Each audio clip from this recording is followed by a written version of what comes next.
All right, so sixth graders, there were some questions on how to do 21, 22, 23, and 24. I'm going to show you real quick how to do it.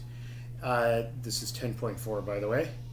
So it's kind of a confusing question, but I did show you this yesterday when I did it. It was one of the ones we did at the end, and I kind of had to rush it, so I'm just going to kind of go back. But if you look at example 3, solve a multi-step problem on page 532, you're doing the same thing, and I'm going to show you again. So let's look at number 21. It's okay, so back to it's written a little confusing, and I'm going to show you what they're asking. It says you multiply the radius of a circle by the given number. What is the ratio of the area of the new circle to the area of the first circle? And that means if you start with a radius of 2 and then multiply it and then do it again, what would the ratio be of those two circles, the areas of those two circles? So I'll show you an example of how to do a 21. By the way, once you do 21 and 22, you'll probably see there's a pattern, and you might not need to do the work for 23 and 24. Just see if you can, then see if you can see the pattern when you do 21 and 22. And then do 23, do it the way I show you, and then see if you got the pattern right. And if you got the pattern right, then you can easily do number 24 without doing the math. So it's actually not as hard as it looks once they're trying to show you something. So we're starting with the radius of 2. Now with that. Oh, give me a second. I'm going to go find a marker. All right, I've got a new and improved marker. So the radius is 2. And we're just going to say 2, not even inches, meters, not going to worry about it right now. So they say, so if I start with this area equals pi r squared, this is my first circle.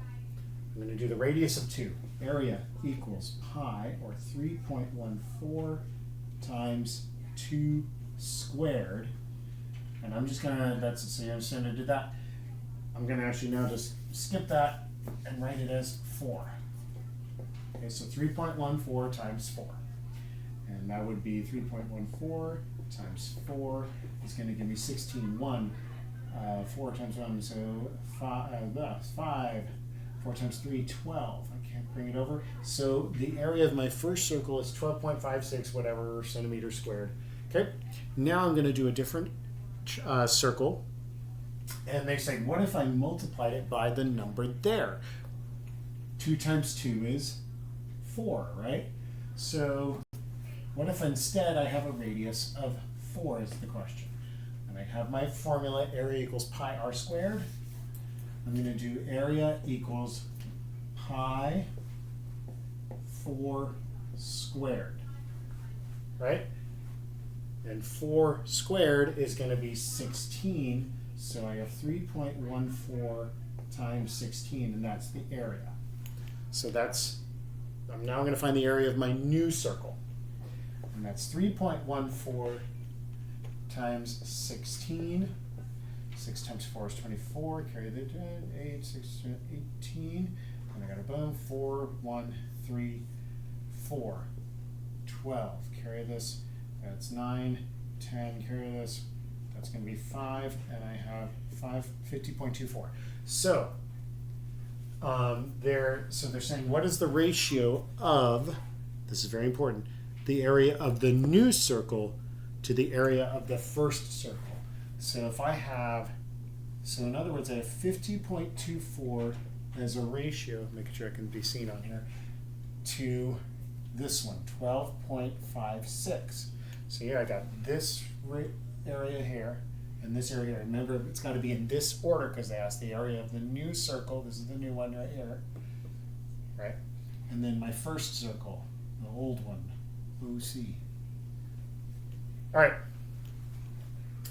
And so then you would just reduce it down. So remember, you can think of it as a fraction. So I'm going to write it as a fraction to make it easy to reduce, 12.56, right? And if I divide this, I can notice that I notice they both divide by 2. I also notice they both can divide by 4. Let's see if they can divide by 3. 5 plus 2 is 7, plus 4 is 11. So no, that won't work, so I can't divide by 3 or 6 or 9. So you could divide, let's say, divide them both by 4. And so divide this by 4, and I get 1 and, what's that? 5, sorry, performance anxiety. 5 divided by 4 is 1. 20. 20 divided by 4 is, what am I doing? Right. Sorry. 5 divided by 4 is 1. And there, I'm sorry, I was thinking of 20. So it's a 1. 10 divided by 4 is going to give me 2, and I'm going to have a remainder of 2. 22 divided by 4 is going to be 5, and it's going to give me a remainder of 2. And then I'm going to go 6. Guys, remember, I'm doing kind of long division, but a short version. 1256, 12.56. And if I divide this by 4, oh, by the way, you'll notice that I can divide this one more time. 12 divided by 4 is going to give me 3. And then 56, I'm sorry. 4 into 5 is 1. And 16, so 3.14. So now my new ratio is 12.56 over 3.14. That's a 1, by the way. And what I could do is I could divide this again and 4, keep reducing it down.